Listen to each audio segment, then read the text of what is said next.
Hello there, I'm Barb Owen of HowToGetCreative.com, and welcome to another episode of Tips and Tricks.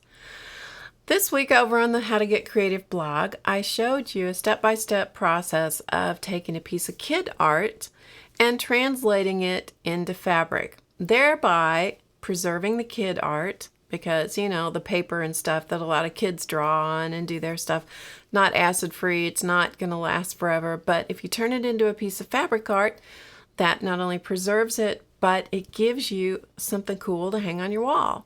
Well, after you create your little piece of kid art, then often you need to figure out how to finish it around the edges and then how to hang it. So I thought I'd give you a couple of ideas today in this episode of Tips and Tricks about doing that. So here is a little art quilt piece. It's a little doll figure. This is an art quilt piece. This is the art quilt part down here, but it needed to be finished around the edge. And so what I did is, rather than binding the edge of the quilt, which I have done many times, I took a piece of yarn, and it can be one piece of yarn, or it can be two pieces of yarn, or it could even be multiple strands of yarn, and then just twist them together like this, just twist them together. And I laid those right down, the strand of yarn, right down on the edge of the art quilt and just zigzagged it right onto the little quilt. And that finished the edge of that entirely.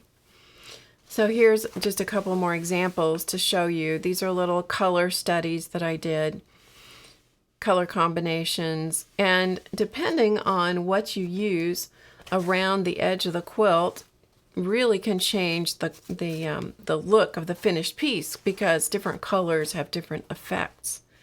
So as you see, the different yarn treatments bring out the different colors and so forth within the piece itself. So the way you finish it really does have an impact on the finished piece, of course. So here is the exact piece that I was talking about on the blog, this little kid art piece based on a couple of drawings by a little girl named Christy when she was really small. And this I finished taking those two pieces of black and purple yarns, twisting them together, and I stitched them around the edge, and that finishes off the quilts. There's no need to bind it. That becomes the border and the finish. And then I thought it'd be fun to put a hanger on the top of this quilt. So I took two pieces of that same yarn, the black and the purple, twisted them together and just stitched right over them with the zigzag on the sewing machine and just stitched a nice long piece of it. And I tied a couple of knots at each end, hand stitched it on, and I thought, oh, that's great. That's going to be the perfect hanger, That's the perfect hanger for this.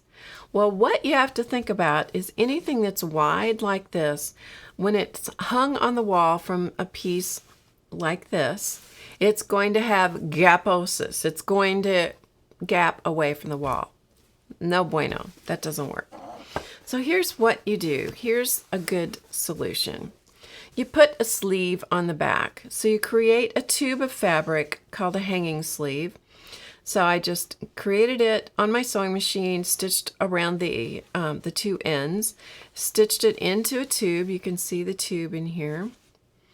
And then I hand stitched the edges, the long edges, as well as the short sides. I hand stitched those to the back of the quilt when I was all finished. Now you can see that it's shorter than the quilt, which is on purpose. And then I have a dowel that is longer than the sleeve on purpose, so that when I slip the dowel inside, it allows me to put a couple of pins or old sewing machine needles. Great way to use those as hanging devices because they don't poke a big hole in your wall. Or you can use some fine nails or whatever. And that supports the quilt. And because it's a stick that goes all the way across, keeps your quilt nice and flat, keeps it against the wall. and it's all nice and ready to hang. Then if you still want to incorporate the hanger like I did with the yarn, I'll just put a little nail or a little hook or something up here, and it's going to have the illusion that it's being hung on the wall by this, but it's going to stay nice and flat because that dowel and the sleeve on the back are supporting the whole art quilt.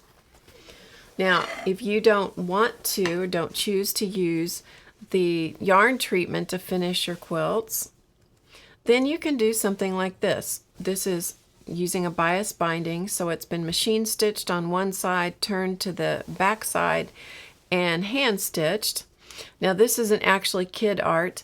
This is based on a drawing that I did, and so it's a silly animal called a yak. It's a silly yak. And well, that was a bad pun right there. Anyway, I digress. Please forgive. It's our silly yak. So it's bound with bias binding, and then again, because this is a pretty large piece, on the back I've created and attached a sleeve. This time I used the same fabric that the back was, the backing of the quilt. And so again, it's shorter than the overall quilt. The dowel sticks out on each side, which allows me then to put a couple of nails in the wall, little nails, and it will hang from here. It looks like it's floating on your wall, keeps it nice and flat. Everything is well supported, and there you go. Perfect. It's a great way to hang your quilts. So I hope you found a couple of ideas that might give you some future thoughts about how to hang art quilts or other things on the wall that might have trouble where they're gapping away from the wall or that kind of thing. This will help solve that problem, I hope. And I'd love to have you join us over on the live stream on Fridays. You'll find the link in the description below. And this week, I'm going to take another piece of kid art. I'm going to create a small fabric art quilt, and I'm going to show you a different way to display it. So if you'd like to join us for that broadcast, I'd love to see you there. So thanks for joining me today. Remember to get creative today, because you know what? It's easy. I'll see you next time. Bye.